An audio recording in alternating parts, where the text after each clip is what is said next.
Merhaba arkadaşlar, Robotics and Perception kanalına hepiniz hoş geldiniz. Bugün sizlere gazebo simülasyonu üzerinden Mavros kullanarak waypoint ataması nasıl yapılır bunu göstereceğiz.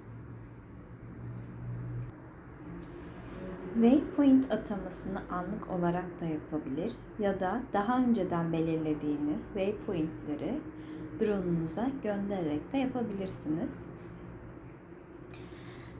Biz burada daha önceden belirlediğimiz waypointleri drone'umuza gönderdik ve drone'umuz kendisi algıladığı waypointlere sırasıyla gidip otonom bir şekilde hareket ediyor.